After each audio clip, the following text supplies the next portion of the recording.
On today's Believe in Chicago Sports podcast, we're bringing the Super League to Chicago. Would our teams make the Super League that took the news by storm in the European soccer world? Plus, Jim McMahon's comments on saying that the Bears are the place where quarterbacks go to die. Agree, disagree, or is it just what we're used to for the last million years? All that and more in episode 52 now. Welcome in to episode 52 of the Believe in Chicago Sports podcast with your fine host here, myself, Dan Collins. You can find on Twitter at @TweetDanCollins. My fine, lovely co-host, Joey Gelman, who you can find on Twitter at Joey Gelman. You can find the show on Twitter at Believe in Chicago. And as always, we are brought to you by the Believe Podcast Network, your number one podcast network for professionals. Joey teased it. We're going to get right to it. Super League fiasco. I'll be completely transparent with all the listeners. We were talking about some topics with the show, what kind of direction we want to take it, and as soon as you even texted the words Super League, I was all for it. Obviously, you know, it's European soccer related. The bigwigs over there, the powers that be at the main clubs, attempted. It doesn't look like it's going to happen. It looks like it will very much fall through, thanks to the very rapid reception that it got, negative reception, we should say. But I thought it would be neat to kind of, one, discuss it, and then two, link it with the Chicago-based Chicago sports theme here, which we'll definitely do shortly. First, we're going to get to that. And a quick reminder, Joey, I don't know if you know this. If you're listening to the show today, publishing day, we are recording it the day prior, which is the anniversary of the Philip Umber perfect game. There you go. So we were just talking about this last show about the no-hitters and the perfect games over there on the south side of Chicago almost becoming just a thing of just normal. It's just a normal occurrence there now with back-to-back years having no-hitters.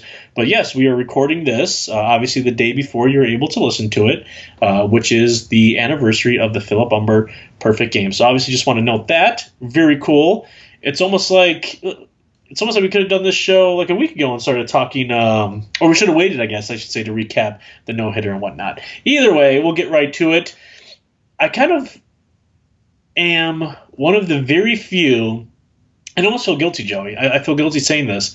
I think I was one of the very few fans, and I would consider myself a footy fan, especially of European soccer, football, as I should say. I think I was one of the ones that was intrigued in a positive way by the Super League. Now, if you're any kind of hardcore fan or even a middle-of-the-road fan, you probably hated, barfed, or disgusted at the idea of it, simply for the main fact that tradition-wise and whatnot, like, that's just not what the world of football is about in Europe, right? It's all about you get punished if you lose, and you get much success, you get much recognition, you get much reward if you win. I really wish like it was like that in American sports with like the whole draft system and things like that, but that's a different podcast, and maybe that's episode 60 or 70 down the road. But I think I was one of the few that was intrigued by it in a positive way. And I guess I apologize ahead of time, Joey, for not knowing your exact level of fandom when it comes to soccer, or whether it be here nationally or internationally. But I am curious your thoughts on it when you dived, a little into it. What your initial reaction was to said Superliga, maybe we should call it. Well, I first thought that all these teams, these 12 teams, would be leaving their domestic playing schedule and then only creating something for themselves in this league. So that's where I was misinformed and negative about it. But the way it would stand, where this would be in addition to those domestic games and everything else in between that, it's an interesting proposal. I mean, it's literally the top 12 teams saying we want to make all the money and people are going to watch us, and this is going to be the best tournament in the world because it's everyone from around the world, or at least Europe, coming to play in this in the top tier league. So I think it's really, really interesting. But I guess I'm not the biggest soccer follower. I mean, I appreciate the game and I keep tabs on it, but I guess, teams qualify for, UEFA, and you have the UEFA Champions League and all of that. What's the difference? Like, I know it's a competition. Right. Excuse me, it's a competitor to, okay, you have the top 12 teams in this thing that would probably also be in the Champions League, which is why it butted heads with everyone. But I mean, the fact that, like, Boris Johnson came out, the Prime Minister of England, and was like, we're making legislation in the House of the Lords to slam this down. It's like, holy crap! Like, this thing's a big deal, and it was just fascinating. It was literally like there's going to be a 30 for 30 on it. It's going to be amazing if it does fail, because the frenzy that it became for, what was it, 2 days, 3 days, and that's it. It was wild. Something along those lines, yeah. And it's funny because it's just so weird how I'm just so back and forth on whether or not I like this or not. I literally just said 2 minutes ago I did say I was intrigued. I didn't say I was right behind it, but you're halfway. You're almost absolutely right. You're kind of right. Where it's funny because literally that's what the Champions League is, except two major things. One, the Champions League isn't just 12 teams, right? It isn't just a dozen very stellar powerhouses, doing a tournament and then calling it a day, meaning revenue share, right? This was all basically about, right? It's all about profits and making money, and that's a ton of money to be made when you're talking just 12 powerhouse clubs having a tournament and being able to distribute all the wealth just among the dozen. Because you look at the Champions League, the league this year with 32 teams, so you're talking like you don't get there's no Olympiacos or Ajax, in this Super League. Maybe 10 years ago or 20 years ago you would have had a team like Ajax or something, but that's just the thing is like the best way to look at it, and I actually saw this in a Twitter comment the other day, is it's like if you had the NCAA tournament, but it was only like, the top 16 teams in college basketball, period. Like it was like a top 16 tournament instead of having, So the college football playoff. Kinda, yeah, in a sense.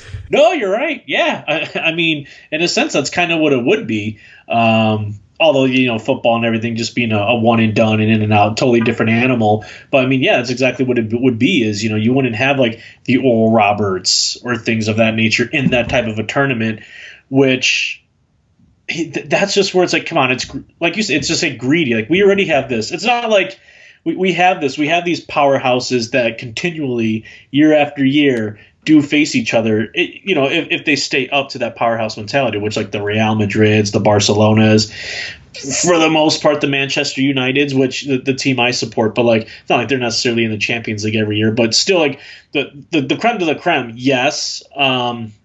And still the other one's obviously in contention the majority of the time to, flirting with it at the end of the season to be top four in their league, or, whatever the standards are in terms of making it. So, yeah, I mean, it's nuts in terms of like just what European football is, right? Like if you look at it like from like an American sports fan standpoint, it's almost not as wild as a concept. And the thing with me here is, from a sports standpoint and just from a owners kind of having a lot of leverage standpoint, is I think the sad reality is no matter how many pissed off fans there were, former players, analysts, supporters of European soccer, of European football, I should say, the sad reality is still would have watched, right? Like if the Super League were to have happened, you still would have got plenty of viewers, plenty of sponsorships, there would have been plenty of eyes on it. I think the thing that really said, oh, no, I think it was less the fans, throwing a very, very big message out there, to the owners of these clubs saying, heck no. And I think it was more like literally UEFA and FIFA stepping in and being like, no. Like, you're out of here. Like, there's no Champions League for you if, like, you decide you want to do this whole Super League thing. Like, no, there'll be none of that, which – imagine how much UEFA would suffer from that if it really got that far. If you don't have Barcelona, Real Madrid, Man City, Liverpool in the Champions League, so that would have been a whole fiasco. But I think that's mostly what stopped it. But very interesting concept. And I guess the scariest thing about it is like, I don't know why. I just don't like the idea of 12 really rich owners getting together. And hey, kudos to them for having a good make money idea. Like, hey, that's what they do. You know, they're billionaires. Like, what they do is figure out ways like to make tons of money. But yeah, I guess it just bothers me a little bit that that's what they did. It's kind of really sneaky and things like that. Obviously, didn't seem like coaches knew, managers knew, players knew. It's like, wow, like it literally, at least the way they made it seem, that the majority of it was literally just amongst themselves, you know, the ownership groups, and that right there was just a little interesting. It's kind of funny. Somebody was telling me like, man, you think it's really weird when you start like siding with FIFA and UEFA in terms of ethics, right? Like that's when it gets a little weird, and that's exactly I think what a lot of footy fans did this past week. Yeah, it was fascinating, and I think when you brought up the point about looking at it from an American perspective, and it's kind of funny because I always have a difficult time understanding how qualifications and things for European soccer work, just because it's not in my American brain of, you know, yes, there are domestic cups and you win your league and the domestic cup and other cups throughout the year, and it's very confusing to me versus in the American sports, you play regular season and you have a tournament at the end. This setup of the UEFA Champions League fits my American brain in that regard. It's interesting. It's you play the year domestically, you win your cups, you could win the Premier League, whatever you want to do, La Liga, and then you qualify for the Champions League. And then you play in that. And that makes sense in my brain. So when all this kind of came down, it was just like it's messing with, you know, the system that actually I understand because it's taking, you know, the opportunity away from those teams that maybe never had a shot suddenly get hot, win their domestic cups and win their league title and then qualify to get in. And I think that's what people were so frustrated about is it took away the importance of the quote-unquote regular season.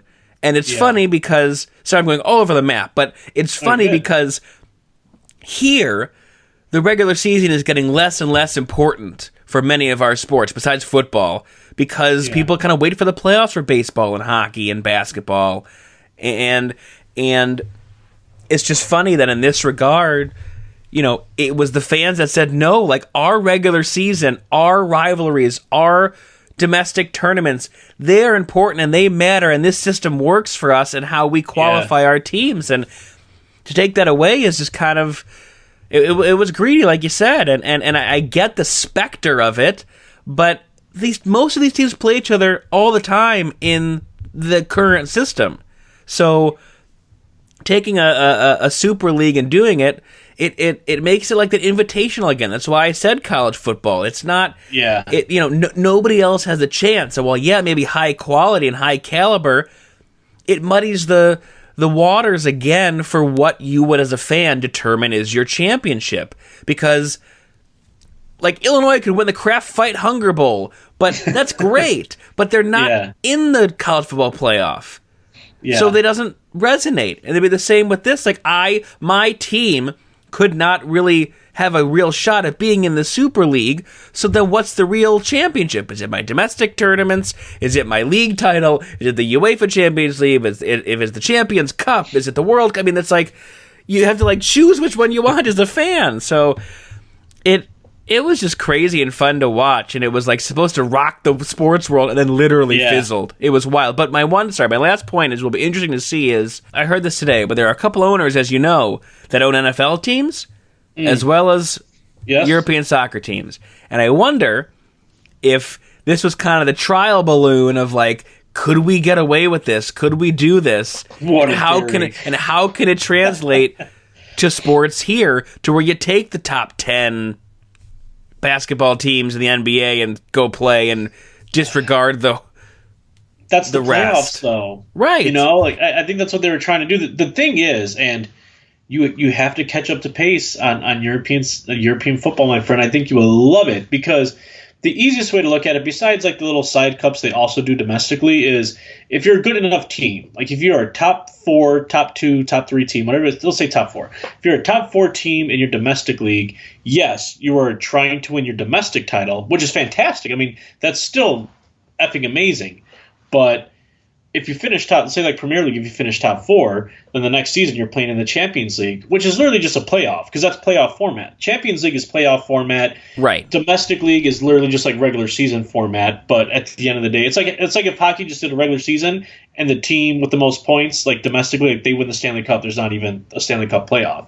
If hockey, like say, was big enough around the world, I mean, that's exactly like if there's enough teams in other countries that could literally contend with like American style hockey, then that's literally what you would have. You would have, a USA hockey here, the NHL. I mean, I guess it would be a little different with the whole Canadian teams and things like that, but it would be domestically. It would just end. The team with the most points wins the domestic league. Then you would still have, say, like a Stanley Cup playoff thing, but that would be then the Champions League, which is really cool because, like, I think the biggest like beef, for lack of a better way of putting it, that American sports fans have, let's say like the domestic style of, let's just say like the Premier League in England, is, wait a minute, you can win the Premier League, you can win the championship, but there's no playoffs. And it's like, well, that's kind of the beauty of it, because if your team is good enough, to win the Premier League, they will go to a playoff. But like, it's funny, I'm going to use this term. It's like a super playoff because it's the best teams in Europe facing off. And that's just like the culture of soccer, the history of soccer. And I think that it really only works there for 2 main reasons. One, because UEFA, just Europe alone, they can make it work. Just do like just size, you know what I mean? Like, you're talking like the size and like the proximity of these places were like America, huge, gigantic. And not only that, of the 4 major sports we play, like, who's going to compete with America in any of them? Basketball, football, like internationally, right? Like, none of them. I mean, maybe hockey would would be a little interesting if, there was still. I would say maybe baseball too. Maybe, yeah, for sure. But it's also just like proximity-wise too. Like, UEFA works because it's Europe, and that's where all those European countries are. So it just works, and it'd be a whole lot different. Like if America tried to do something with just American teams, right? Like, there's almost no point. Like, you might as well just have the regular season gets you into the playoffs, because like it just makes the most sense. Like, it's just American teams against American teams. But either way, that puts us, speaking of American teams and Super League style, we pose the question of, would any of the Chicago sports teams, we can look at it from a baseball standpoint, or hell, even basketball, football, if you wanted to. Chicago Bears in the Super League, can't even make the Super Bowl. But would any, I guess, of the Chicago sports teams be in a Super League? Based on history and city size and impact and importance on the sport, you would argue yes. But based on current iteration of the team and talent, I can't see any of them being invited except the White Sox. Because the Bears are the historic franchise, all the stuff, charter, whatever, but they're really not good anymore right now. The Bulls aren't there yet. The Hawks, depends on the year. I mean, they, maybe because of their 10-year cup run, they would make it off of that. The Cubs are a maybe, and the White Sox are the big guarantee for me in there. But it's tough when you know how this kind of shakes out every year, who the top teams are across each sport, and it's not coming from Chicago, unfortunately. That's interesting, because I was almost going to say the opposite in terms of just knowing what top, what teams are going to be at the top every year. I mean, that's gotten a little bit like that. Like, it happens like almost like by decade with like the NBA, right? Like, in the 80s you have like, Celtics, Lakers. In the 90s you have Bulls and whoever else wants to come out of the Western Conference, and Golden State, LeBron. It's like Golden State and whoever LeBron James faces the next decade. But the thing with the European Super League is it's teams that, unfortunately, like, they're just not going away. Like, for decades they've been a top 5 team to reckon with in their league for the most part, domestic league, and then for decades to come, they're, if you want to forecast it, they'll be a top 2, top 5 team in their domestic league, where it's different in American sports because there's a whole lot more of, strict restrictions, right? If that makes any sense, where much harsher, salary cap penalties and salary caps to begin with. And so, if it was like the type of system you have in Europe, every Chicago team, right? It would probably be like Chicago, New York, LA, and, maybe Houston or something for the most part, always competing against each other because they would have the money. But just with the way things are also distributed from a revenue standpoint and everything, like, I understand, like, we have, like, big market teams and small market teams still, like in baseball, where you look at the Yankees payroll and it's this, and you look at the Rays payroll and it's this, but it still doesn't compare to like a team like, say, a Manchester United and a team that is like fighting for promotion to the Premier League, right? Like you're at that point you're legitimately comparing apples and oranges. So I think if you did have a Super League, Joey, in America, you would probably get in just based off tradition and where you're at. Like, you're not going to leave. The McCaskies would love that. 100%. Like, you're not going. Like, look at what you do with the Chicago Bears now. You still always put them on Sunday and Monday Night Football against the Packers or whoever it may be because they're the Chicago Bears. And for whatever reason, everybody still watches, not just in Chicago. Or, you still get tons of viewers. Now, I mean, you're going to get a lot of viewers for Sunday and Monday Night Football anyways, but you get what I mean. So, yeah, I think just off being in the city of Chicago, you're probably going to get all your – even the Cubs. I mean, you're talking probably the most popular – I think you could probably say the most popular National League team internationally, right? Like, just well-known in terms of around the globe. If you're speaking of the National League, it's probably the Chicago Cubs. I mean, who would fight them? The Dodgers, right? And I'm trying to think, and then if you want to go over the AL, sure, like the New York Yankees, Boston Red Sox, but those teams would all be in it too, and probably the White Sox do squeak in, but just for the pure fact that they're a Chicago team. So interesting to think about. I don't really buy the theory that that type of Super League structure is coming to the States, though. It's a funny one, and it almost reminds me of like when you see something like in a Marvel movie or in a Marvel TV show, like in an episode. Like there's so many going on nowadays with the WandaVision and the Winter Soldier, where Falcon and Winter Soldier, where like you see one thing and then like you just take it to a whole another level of like theorizing, and it seems like that's literally what sports fans did here. Is they get one little snippet of information on what's going on, and then they start connecting the dots, and all of a sudden, the U.S. is bringing something. Owners are bringing it here. You got the Glazers or something bringing it here, which I just don't think is going to be the case. Yeah, but hey, power to the fans and the people. I mean, that thing got shut down real quick. Like normally, owners and the big money have all the power, and this thing just collapsed. Historically, and yeah, literally, it's gonna be. I mean, that's what I'm telling you. There's 30 for 30 on it. It's gonna be fascinating of how this thing sneakily came about, and then gone.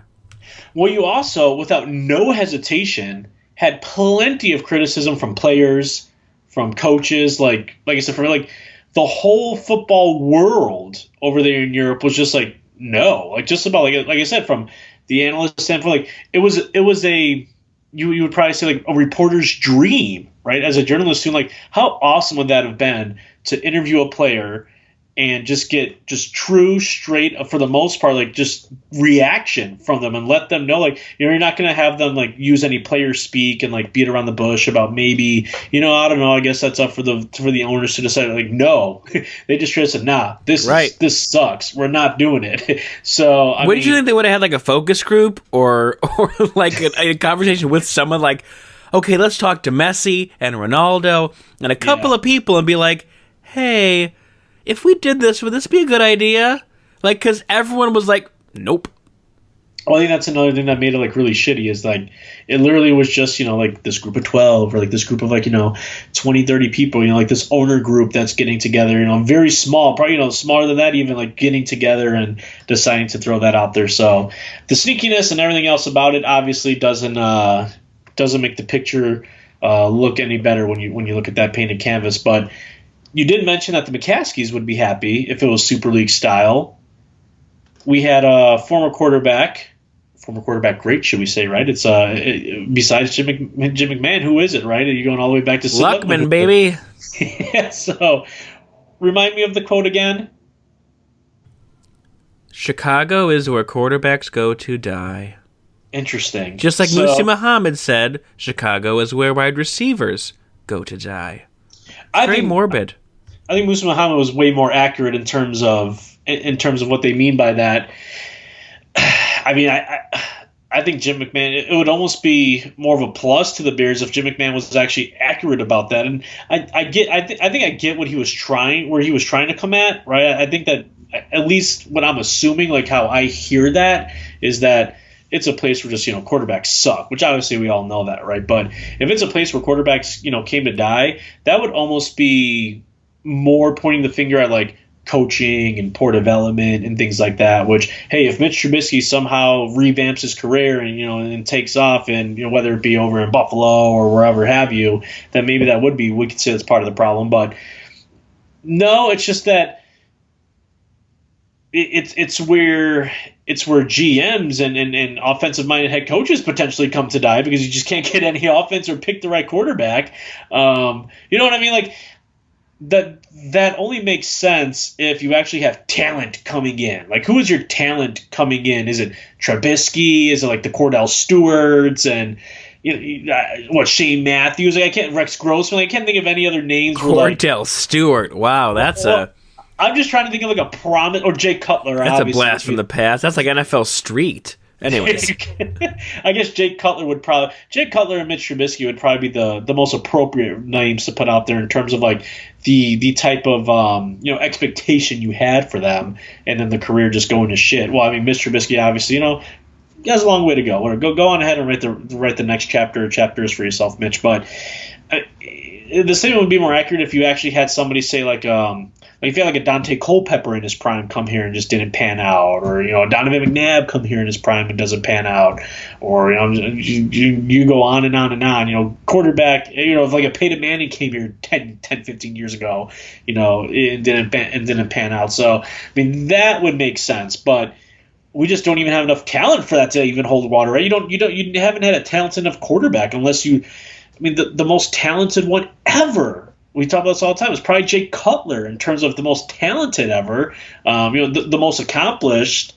You go Sid Luckman and even Jim McMahon just because of that Super Bowl 85-86. So I mean, I get it. It's funny, but I mean, it's more or less you have to have the talent in order for that to really be somewhat true. Yeah, I didn't think about it that way actually. Because I agree that the Musa Muhammad one's much more accurate, because you come here and then you can get worse because of the quarterback you have. So I think it's interesting. I think it just was a double whammy of, hey, by the way, I'm the best Bears quarterback in one of them in the last, let's say, 50 years, and the Bears are just inept at finding a quarterback. And oh, by the way, the best organization I ever played for was the Packers. And that was where I think it rubbed a lot of Bears fans the wrong way, but he's not wrong. I mean, one, he's not wrong, and two, I think that's more or less what he meant. He was more or less throwing a jab at the quarterback situation. Right, and so I agree with you. I think it's not. It's almost like you gotta go the other side of the circle of life. It's not where they die. It's where they're not even born. Like you don't even have anything. They don't even get a chance. Right, you don't even have someone in there to screw them up. You don't even have that, like you said, that talent in the building. But it just. No matter what the specifics, the literalness of the quote, it speaks volumes to what it's been since he played, 40 years ago. Of there's really just been nobody here that's been able to take the Bears over the top. I mean, the last two Pro Bowl quarterbacks for the Bears are Jim McMahon and Mitch Trubisky as an alternate. Not even Jay Cutler because of injury and such. So it's just insult to injury of what has been going on for a long, long time. They still haven't seemed to get right, and I don't know when they will, but I gotta be an eternal optimist and hope they do. But it doesn't help when it's coming from the last guy that won you a damn Super Bowl. You know what sucks, and we talked about this a lot in Bears season, is that you have, you think of how many quarterbacks, and even up to this point, like head coaches, the Bears have had within the past 5+, 10 years, and then the Tomlin extension happens, in Pittsburgh about, what was that, a week or so ago, and then they're reminded that they've only had like a handful of coaches, or was it like 3 head coaches or something just crazy like that in franchise history. It's like you have franchises out there who've have under 5 head coaches ever. You have franchises out there who've had less than 5 quarterbacks in the past decade. You look at the Green Bay Packers with Brett Favre, Aaron Rodgers, and like it's just silly. You look at the Patriots, right, with the long run Tom Brady had, and I don't know, like that's not incredibly common. I get it, but it's like, man, like some teams just like figured it out and like really do. I mean, think about like for Pittsburgh, you basically have to retire, right, to lose your head coaching job, but Tomlin up to this point still doing just fine, and it just all. Every time you see something like that, there's just longevity at an important position, whether it be head coach or quarterback, which is more or less what we're highlighting now here. It really just stinks as a Bears fan because it's like, oh, we're just going around in circles. And I think it's like this weird – I'm starting to think that it's less coincidental, right? Now you got me on this whole Chicago Bears soapbox where I think – going around and around in circles with a quarterback and going around and around in circles potentially with another head coach and GM sooner or later, or who knows, maybe Nagy and Pace will be there for the next 10 years, who knows. But I almost feel like in going around in circles so much, you're causing it to continue to go around and around in circles, although you're obviously wrong if you go back to that draft and you get hindsight's 2020. Obviously, if you go back to that draft and you can have anybody else at that position at number 2 that the Bears traded up for, you get Patrick Mahomes, right? Like I said, if you literally have full hindsight, that's the guy you're getting. So it's like, really, if they just made the right move, but there's just so much just nonsense going on that I almost feel like it's causing more chaos. Like the more you add to it, the more chaos you're getting. And like it almost feels like it's only going to get worse and worse and worse and worse and worse and worse and worse until it finally does get better. But hopefully we're at the very end of that chaotic combustion, and then you're going to finally get to that place where you want to be as a franchise. But it's weird. It's almost like that's like what McCaskey and Phillips almost tried giving you, right? Like this offseason is that that's exactly it. We want to stop changing the tires so much because they just keep falling off so much that changing the tires often is what's causing us to change the tires often. But yeah, it's just when those comments are going to stop when the Bears figure it out. So once again, full circle. That's when you'll stop hearing that. That's when you'll stop that's when you could finally stop interviewing players of that also glorious 85-86 team and getting their negative reactions on things like this is when you finally figure it out. So if from an ownership standpoint or anybody in that front office, if you don't want to hear this type of stuff, then there's only one way to solve it, because when you finally do win, just like you learned with the Chicago Cubs in 2016, that's when you stop talking about the bad stuff. That's when you stop talking about the Bartmans and the things of that nature, and you celebrate the damn thing. So until we get there, that's what we're going to get in our headlines year after year until they figure it out. You're getting close to 40 years, man. It's a long time. Would it be 5 years, huh? 5 years would be 40 since that Super was really? 85. Yeah, 85, 86. Yeah, we're getting close to that 2050. You just turned 30. Yeah. Do the math. Well, that's true. Yeah, because I wasn't around for it. So yeah, it's been 30. That's just nuts to think about. Like it really, really is. And the sad reality of it is I think we hit that mark before winning another one. Because sadly, I think you're right. So we have that to look forward to. The anniversary of the last time we won one, right? Yikes. Yeah, no, I mean, I was just looking up, like, the Bears have had, like you mentioned, longevity and, continuity, and the Bears have had 6 coaches since Ditka. And, like, the majority of them coming from the last 3 years of Trestman, Fox, and Nagy, or half at least, so... Yeah, they can't seem to get it right, and... Always wrapping it up on a sour note. Always. We always do. We always do. We can't do it. We can't have one full positive show. We could end up talking about like something fun, like ice cream or cinnamon rolls, or I'd say a vacation or where we're going, but the world's still closed. But we could close it on optimism by saying that the Bears will eventually figure it out. Timetable will be disclosed later, but they will. They will. Well, that's going to do it for us today on the Believe in Chicago Sports podcast. We thank you all for listening. You can follow me on Twitter at Joey Gelman. The man on the other side of the Skype, Dan Collins, is at Tweet Dan Collins on Twitter. The show Believe in Chicago Sports is also on Twitter at Believe in Chicago. As always, brought to you by the Believe Podcast Network, the #1 podcast network for professionals. We'll catch you guys next week, probably same time, and we'll see what the Chicago sports landscape has in store for us. Maybe a little draft preview, because I can't believe the NFL draft is inching up closer and closer. Will the Bears mortgage everything to save their quarterback position? We'll have to wait and see what's on Ryan Pace's mind. Until then, have an awesome rest of your week. We'll talk to you soon. Take care.